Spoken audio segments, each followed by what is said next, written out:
Picture this. It's 1914, and the British Empire stands as a colossus astride the globe. Imagine an empire so vast that the sun never dared to set on its lands. From the icy wilderness of Canada to the scorching deserts of Africa, from the teeming markets of India to the rugged outback of Australia, it ruled over 13 million square miles, nearly a quarter of the world's surface. Over 400 million souls, a full quarter of humanity, lived beneath the Union Jack. London was the beating heart of this dominion, a city where power pulsed through every cobblestone street, and the crown's influence stretched to every corner of the earth. But history, as we know it, tells a tale of decline.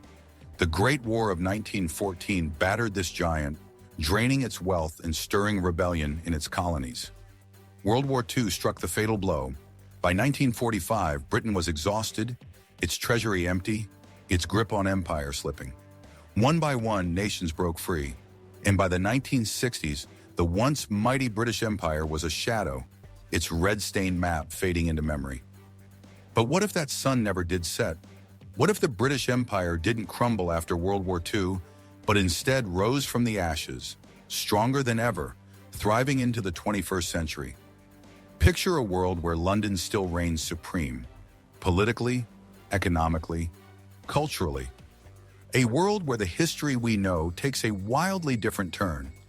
Imagine the pound sterling as the global currency, British culture shaping every screen and classroom, and the crown's decisions steering the fate of nations. How would that happen? What would it mean for us today? This isn't just a flight of fancy. It's a question that rewrites everything we take for granted. Could a single choice, a bold strategy, or a stroke of luck have kept the empire intact? Would we live in a world of unparalleled prosperity under British rule?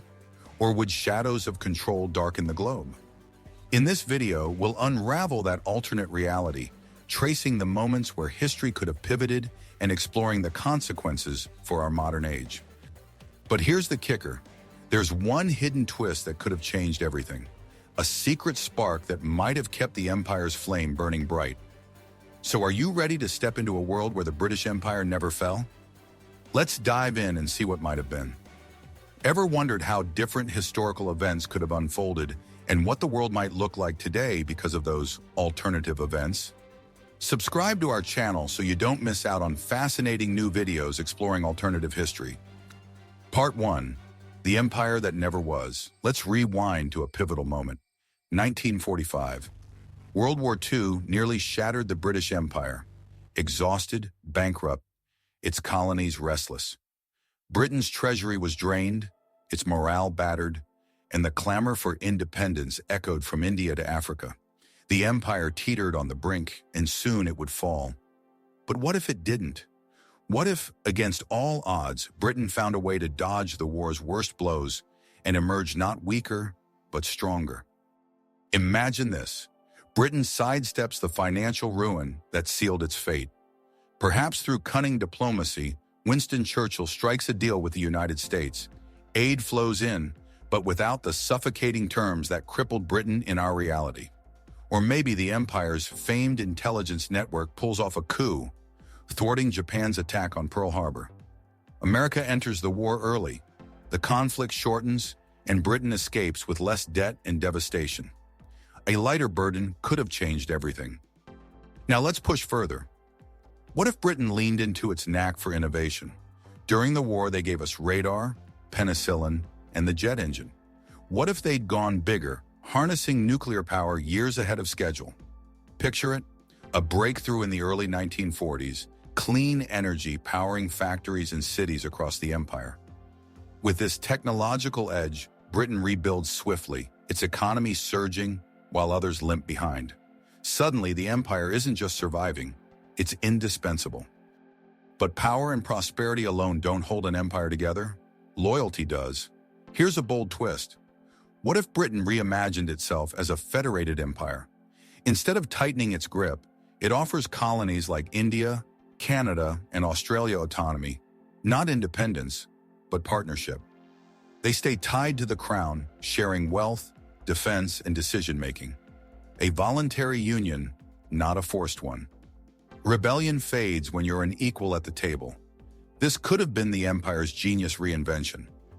For now, picture this reborn empire, a global force, fueled by diplomacy, innovation, and a radical new structure. The Union Jack waves not as a relic of conquest, but as a banner of unity.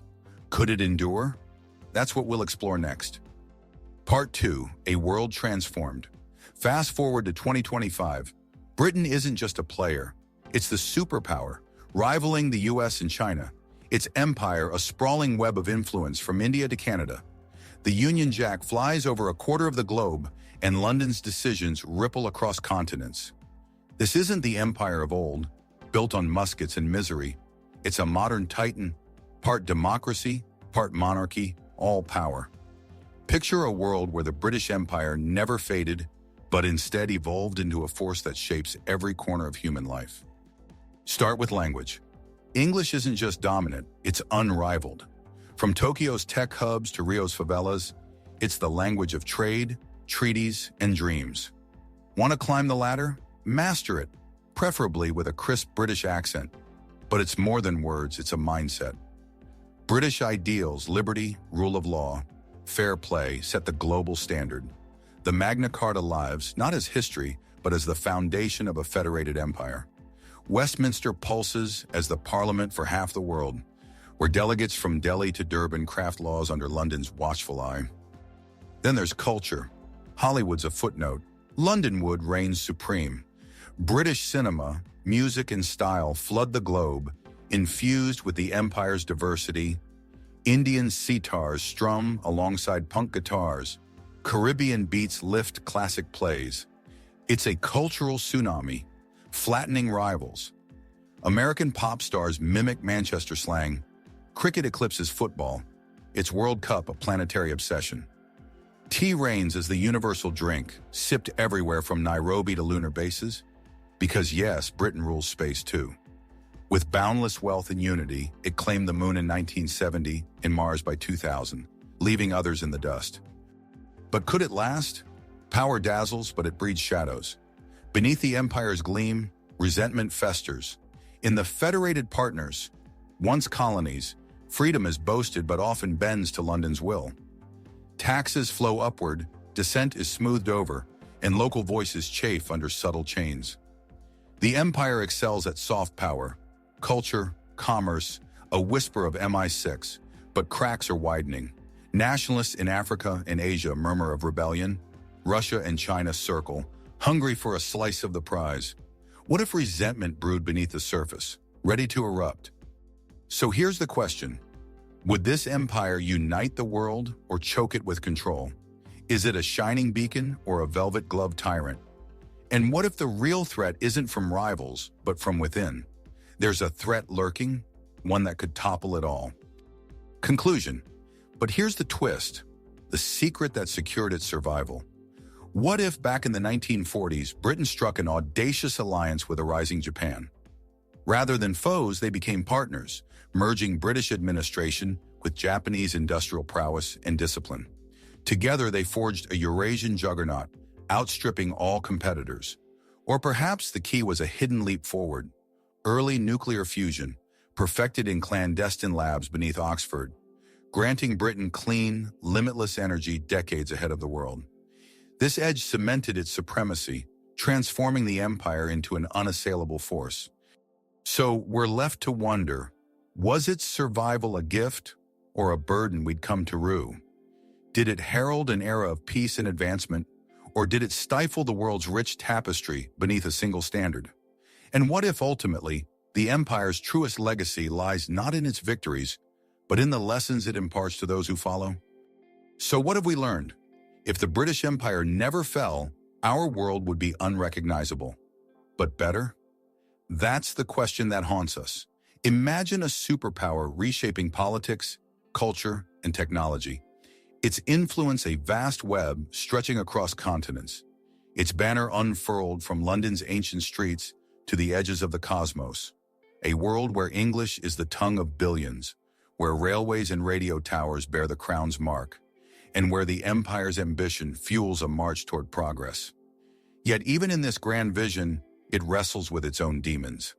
Beneath the sheen of unity lies tension. Rebellions flicker, rival powers sharpen their blades, and the dream of harmony frays under the strain of countless voices demanding to be heard. Power, for all its glory, breeds both marvels and miseries. In our reality, though, the empire did fade. It didn't collapse in flames, but stepped back with a quiet grace, its vast dominion unraveling into a mosaic of nations. From India's vibrant independence to Canada's steady rise, from Africa's awakening to Australia's bold stride, these were the children of empire, born from its retreat, and with them came new ideas, self-determination, democracy, the raw and radiant chaos of a world no longer bound by a single scepter. Maybe that's the real victory. Perhaps the fall wasn't a loss, but a liberation, a chance for humanity to trade the weight of rule for the freedom to falter, to forge, and to find its way not as subjects, but as equals. Yet the mind wanders. Could it have been different? Could an everlasting empire have balanced might with mercy, innovation with inclusion, or would it have choked the very liberties we hold dear? There's no simple truth here, and that's the beauty of it. Empires rise and fall, but their lessons linger, etched into the stone of time. They murmur to us still, power must nurture, not dominate. Unity must celebrate, not smother. Progress must lift all, not just the few.